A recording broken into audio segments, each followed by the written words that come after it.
बात यूपी के सियासी पारे की। जी हां, आज बीजेपी के दिग्गज मिशन यूपी पर है और सबसे अहम पड़ाव है पश्चिमी यूपी। माना जाता है कि सत्ता की सीढ़ी 136 सीटों वाले इस इलाके से होकर ही जाती है, लिहाजा बीजेपी ने पश्चिमी यूपी में पूरी ताकत झोंक दी है। आज गृह मंत्री अमित शाह खुद कैराना पहुंच रहे हैं, तो पार्टी अध्यक्ष जेपी नड्डा का भी बिजनौर और गजरौला में कार्यक्रम है। उधर मुख्यमंत्री योगी आदित्यनाथ अलीगढ़ और बुलंदशहर में चुनावी कार्यक्रम में शामिल होने वाले हैं, यानी कि एक साथ तीन दिग्गजों ने मोर्चा संभाल लिया है।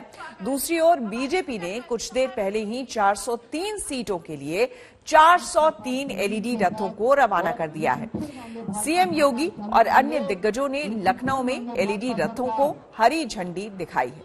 तो अब से कुछ देर पहले की आपको तस्वीरें हम दिखा रहे हैं। देखिए किस तरह से यह हाईटेक एलईडी बसें तैयार की गई है सभी 403 सीटों के लिए, जिन्हें अब से कुछ देर पहले लखनऊ से रवाना किया है हरी झंडी दिखाकर उत्तर प्रदेश के मुख्यमंत्री योगी आदित्यनाथ ने।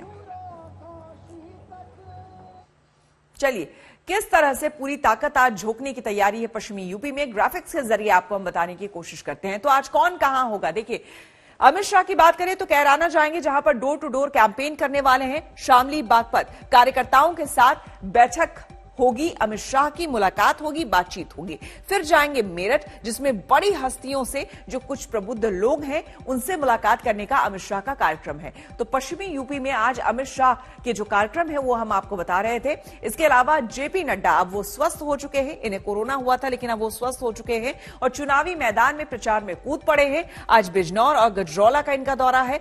बिजनौर जब जाएंगे तो संगठन की यहां पर वो बैठक लेंगे, वहां पर बातचीत होगी। और गजरौला की अगर हम बात करें तो गजरौला में कार्यकर्ताओं के साथ मंथन होना है, आगे की रणनीति किस तरह से होगी इसको लेकर मंथन किया जाएगा। वही तीसरा बड़ा चेहरा यानी कि उत्तर प्रदेश के मुख्यमंत्री खुद योगी आदित्यनाथ जो है वो आज अलीगढ़ जाने वाले हैं और बुलंदशहर जाने वाले हैं। अलीगढ़ में इनका डोर टू डोर कैंपेन होने वाला है, घर घर जाकर लोगों से मुलाकात करेंगे और चुनावी प्रचार करेंगे। साथ ही साथ बुलंदशहर में भी घर घर जाकर प्रचार का इनका कार्यक्रम है, क्योंकि बीजेपी का डोर टू डोर कैंपेन जो है वो चल रहा है ऐसे समय में जबकि आपको बता दें कि चुनाव आयोग की तरफ से पाबंदी थी, कोई बड़ी रैली नहीं कर सकते हैं आप, कोई चाहे वो मोटरसाइकिल रैली हो, चाहे वो साइकिल रैली हो या किसी तरह की और रैली नहीं कर सकते हैं। उस बीच इस तरह की रैली, और ये जो तस्वीरें आपको हम दिखा रहे हैं ये सभी हाईटेक एलईडी बसेस हैं।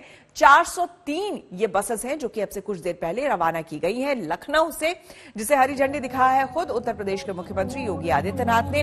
यहां पर अनुराग ठाकुर भी, केंद्रीय मंत्री अनुराग ठाकुर यहां पर मौजूद थे, डिप्टी सीएम यहां पर मौजूद थे और इन सभी ने हरी झंडी दिखाकर 403 सीटों पर बीजेपी के इस प्रचार रथ को रवाना किया है।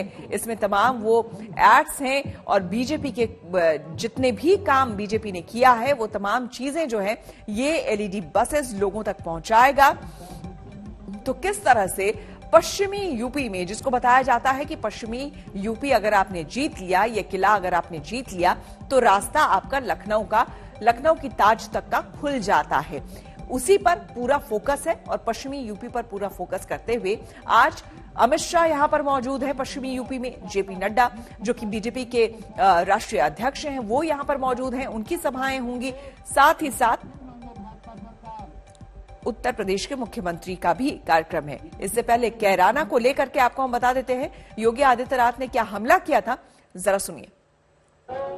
आपने और प्रदेश की 25 करोड़ की आबादी ने देखा है कि 2017 के पहले प्रदेश में व्यापारी, संभ्रांत नागरिक और सामान्य नागरिक पलायन करते थे, प्रदेश की प्रगति अवरुद्ध हो गई थी। लेकिन 2017 के बाद अपराधी पलायन कर रहे हैं, प्रदेश प्रगति के एक नए प्रतिमान स्थापित करते हुए आज देश की अग्रणी अर्थव्यवस्था के रूप में प्रदेश की 25 करोड़ जनता के जीवन में खुशहाली लाने के जिस नए अभियान के साथ आगे बढ़ी है, यह डबल इंजन की सरकार का लाभ बहुत स्पष्ट हम सबको दिखाई दे रहा है। चलिए अब आपको हम दिखाते हैं, ये तो हमने आपको बता दिया कि पश्चिमी यूपी में आज कौन कौन से दिग्गज जो है वो चुनावी प्रचार में यहां पर आने वाले हैं, लेकिन अब आपको बताते हैं कि दरअसल पश्चिमी यूपी का महत्व क्या है। ग्राफिक्स के जरिए आपको हम बताने की कोशिश करते हैं कि क्या है पश्चिमी यूपी का महत्व, क्यों इतना जोर दिया जा रहा है इस इलाके पर, उसके महत्व के बारे में हम आपको समझाने और बताने की कोशिश करते हैं। देखिए आज एक बार फिर से आपको हम बता दें कि आज डोर टू डोर कैंपेन करने वाले हैं अमित शाह। इसके अलावा आपको हम बता दें कैराना में यह कार्यक्रम होने वाला है, बागपत में कार्यकर्ताओं के साथ इनकी बैठक होगी और शामली में कार्यकर्ताओं के साथ भी इनकी बैठक होगी। वहीं मेरठ में बड़ी हस्तियों से मुलाकात का इनका कार्यक्रम है, जो हम आपको बता रहे हैं। टेलीविजन स्क्रीन पर आप देख रहे हैं किस तरह से तमाम दिग्गज जो है जोर आजमाइश कर रहे हैं, ये आपको हम दिखा रहे हैं। इस बीच 403 बसेस रवाना हो चुकी हैं।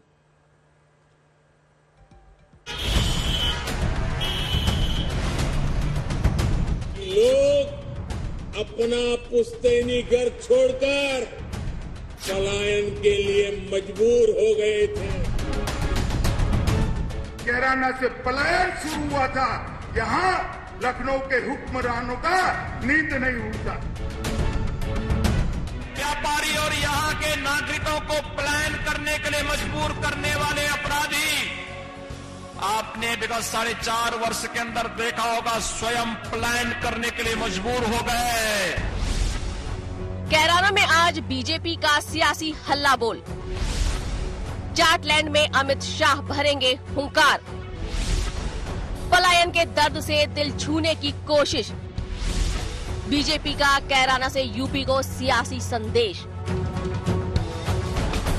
जिस पश्चिमी उत्तर प्रदेश के किले को बीजेपी के लिए इस बार मुश्किल माना जा रहा था, जिस पश्चिमी यूपी में किसानों की नाराजगी की बात कहकर ये दावा किया जा रहा था कि बीजेपी के लिए ये डगर मुश्किल है, उसी पश्चिमी उत्तर प्रदेश में बीजेपी पूरे दम हम के साथ उतर रही है।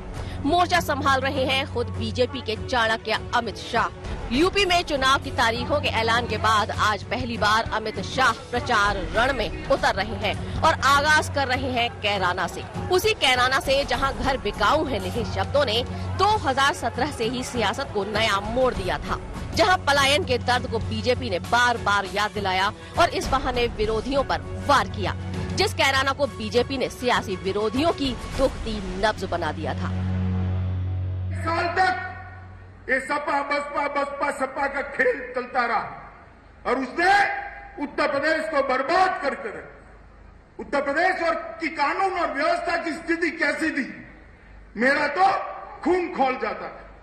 पश्चिमी उत्तर प्रदेश से कैराना से पलायन शुरू हुआ था, यहाँ लखनऊ के हुक्मरानों का नींद नहीं उड़ता था। आज मैं कहने आया हूं, उत्तर प्रदेश के अंदर किसी की हिम्मत नहीं है पलायन करने की, पलायन कराने वालों का पलायन हो चुका। अमित शाह के प्रचार की शुरुआत कैराना से करने के खास मायने हैं। इस शुरुआत से बीजेपी तुष्टीकरण को लेकर अखिलेश यादव को घेरना चाहती है और हिंदुओं की लामबंदी चाहती है। खुद योगी कैराना आकर पलायन कर चुके लोगों की वापसी करा चुके हैं और अब शाह कैराना से यूपी को संदेश देना चाहते हैं। अमित शाह के वेस्टर्न यूपी के दौरे की जबरदस्त तैयारी की गई है। शाह यहां पलायन पीड़ित परिवारों से मिलेंगे। कैराना में शाह घर घर जाकर प्रचार करेंगे। दोपहर 2:30 बजे शाह का जनसंपर्क अभियान शुरू होगा। शामली और बागपत में शाह बीजेपी कार्यकर्ताओं से मिलेंगे। मेरठ में गृह मंत्री चुनिंदा प्रबुद्ध लोगों से भी मुलाकात करेंगे। यूपी में पार्टी के प्रचार के लिए शाह के तूफानी दौरे का ऐलान पहले ही हो चुका है और अब इसकी शुरुआत कैराना से करके उन्होंने जता दिया है कि बीजेपी के इरादे बुलंद हैं। ब्यूरो रिपोर्ट आज तक। हमारे संवाददाता समर्थ हमारे साथ जुड़े हैं ज्यादा जानकारी के साथ। समर्थ, आज पश्चिमी यूपी में ताबड़तोड़ एक तरह से कह ले कि दिग्गज जो हैं वो वहां पर सभा करने वाले हैं, डोर टू डोर कैंपेन करने वाले हैं और कहीं ना कहीं अमित शाह का कैराना से शुरुआत करना इस पूरे अभियान का जताता है कि आगे बीजेपी की रणनीति क्या रहने वाली है।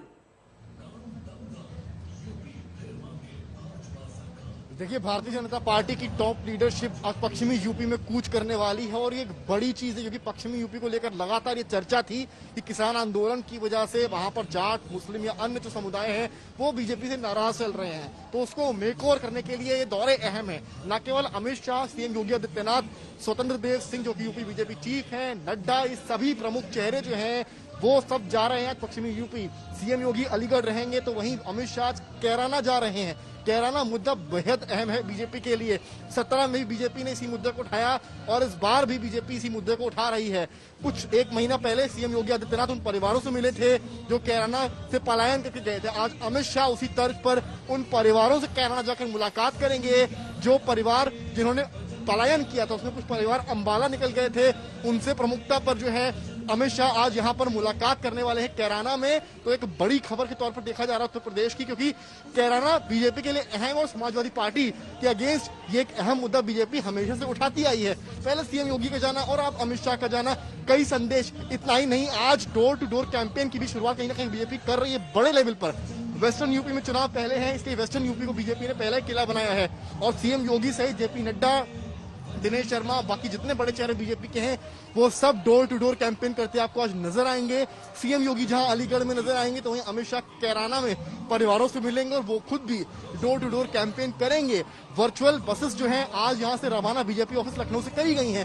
तो एक साथ कई तीर जो है, कई निशाने बीजेपी साधने जा रही है कि इलेक्शन कमीशन ने जिस तरह से पब्लिक रैलीज, रोड शोज को रोक लगाई है, तो लोगों से डोर टू डोर मिलना 5 की संख्या जैसा कि इलेक्शन कमीशन ने कहा था, प्लस साथ में इस तरह के एलईडी वैन्स को निकालना एक स्ट्रैटेजी है बीजेपी के चुनाव से पहले, जो आने वाले दिनों में आपको अन्य दलों को टक्कर देती नजर आ सकती है, क्योंकि वर्चुअली बीजेपी बहुत मजबूत है और इस तरह के बिल्कुल समझ। आगे भी आपसे हम जानकारी लेंगे। फिलहाल बहुत शुक्रिया आपका। आपको बता दें कि बीजेपी ने कैराना के पलायन को मुद्दा बनाया है तो समाजवादी पार्टी ने गैंगस्टर के आरोपी नाहिद हसन पर ही दांव लगाया है, लेकिन नाहिद हसन तो जेल चले गए। जमानत याचिका भी खारिज हो गई है। अब कैराना सीट पर नाहिद हसन की बहन इकरा के समाजवादी पार्टी के टिकट पर चुनाव लड़ने की चर्चा है। आखिर कौन है इकरा, आइए देखते हैं।